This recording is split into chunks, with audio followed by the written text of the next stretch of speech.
Sahabat sekalian, hari ini kita kembali melanjutkan materi kita setelah kita membicarakan tentang sumber masalah itu berada pada level individu dan perlu melakukan diagnosa pada level individu juga. Nah, pada materi kali ini kita akan membicarakan tentang sumber masalah itu ada pada level individu, tetapi diagnosanya perlu kita lakukan pada level sistem. Karena apa? Karena individu ya hanyalah korban dari sistem yang bermasalah. Nah, sumber masalah yang menyebabkan penyimpangan pada perilaku individu tidak ditelusuri dari kesalahan individu, tetapi dari kesalahan sistem itu sendiri. Nah, pendekatan ini melihat bahwa berbagai bentuk perilaku individu yang dianggap melanggar norma hanyalah simptom, bukan masalah yang sebenarnya. Nah, untuk melihat masalah yang sebenarnya, maka dapat dilihat pada sistem, kemudian pada struktur, dan juga pada institusi sosial. Contohnya saja adalah masalah kriminal. Nah, ini ada pada sistem hukum dan peradilan. Kemudian, masalah tingkat hidup yang rendah. Nah, ini masalahnya itu ada pada distribusi power dan penguasaan resources yang ada pada masyarakat. Kemudian, dropout mahasiswa. Itu terjadi karena krisis pada dunia pendidikan. Masalah prostitusi dan kriminal karena overurbanisasi dan disparitas pembangunan desa maupun kota. Pendek kata, penanganan masalah sosial tidak dititik beratkan pada perubahan perilaku per orang, tetapi pada kondisi sosial yang dianggap merupakan sumber utama dari masalah sosial. Bagaimana dengan sumber masalah dari cacat struktural? Setiap individu mempunyai kebutuhan dasar.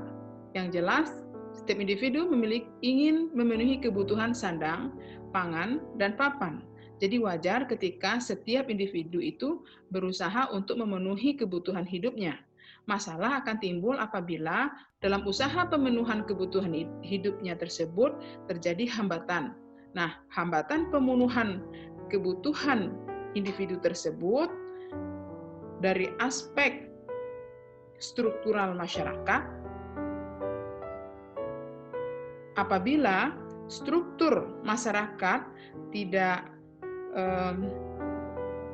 menjamin penguasaan resources dan power, maka hal itu akan mengakibatkan warga merasa terhambat dalam mengembangkan potensi dan kapasitas dirinya karena kurang memiliki prestis dan power. Jadi, dalam masyarakat yang menguasai power dan resources cenderung untuk mempertahankan status quo.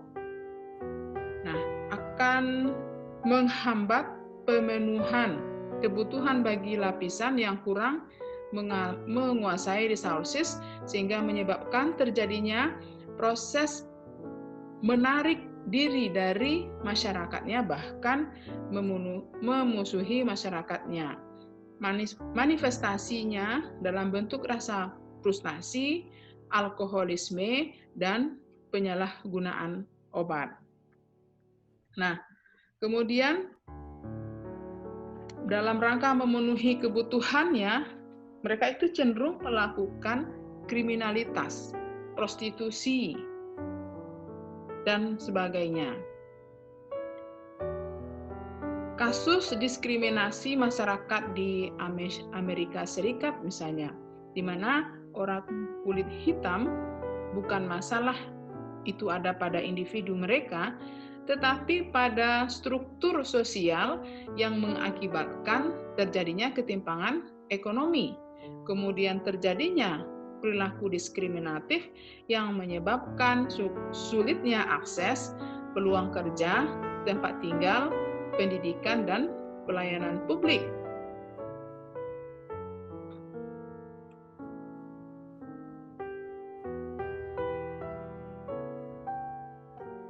Disorganisasi sosial sebagai sumber masalah.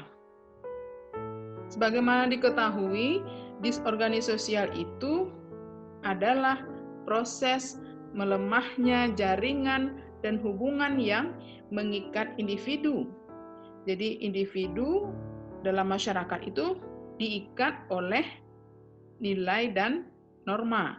Jadi nilai dan norma itu menjadi kekuatan yang mengikat individu di dalam masyarakat. Nah, ketika nilai dan norma itu menjadi hilang, maka akan terjadi penyimpangan sosial. Jadi, nilai norma itu merupakan kontrol. Nah, ketika itu hilang, terjadi penyimpangan sosial. Apalagi ketika penyimpangan sosial terjadi, tidak ada pula sanksi yang diberlakukan pada masyarakat. Akibatnya adalah masyarakat, individu menganggap wajar, individu menganggap wajar untuk melakukan sesuatu yang berbentuk penyimpangan.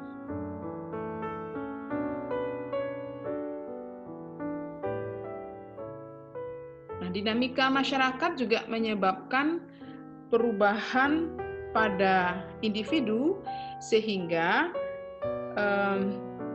pola lama ditinggalkan, sedangkan pola baru tidak menentu.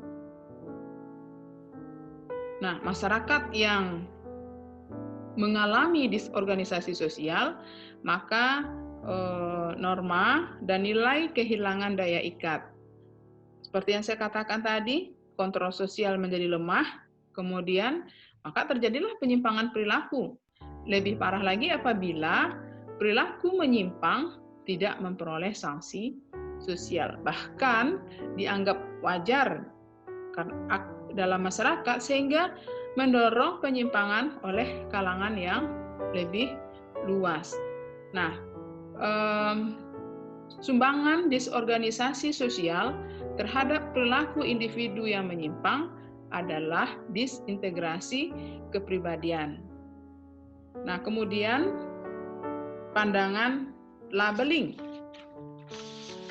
Pandangan labeling itu dianggap sebagai sesuatu yang bisa menyebabkan terjadinya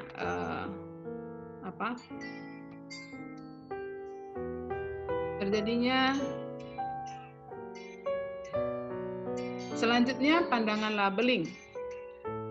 Pandangan labeling itu didefinisikan oleh masyarakat sendiri. Jadi pengertian, deviasi, dan norma berbeda dengan individu. Dengan demikian, interpretasi masyarakatlah yang menentukan apakah suatu perilaku dianggap masalah atau tidak. Nah, oleh sebab itu, dapat dikatakan bahwa terjadinya deviasi oleh individu disebabkan oleh perbedaan interpretasi antara individu yang bersangkutan di dalam masyarakat. Individu masih menganggap perilakunya normal, sedangkan label di masyarakat adalah deviasi.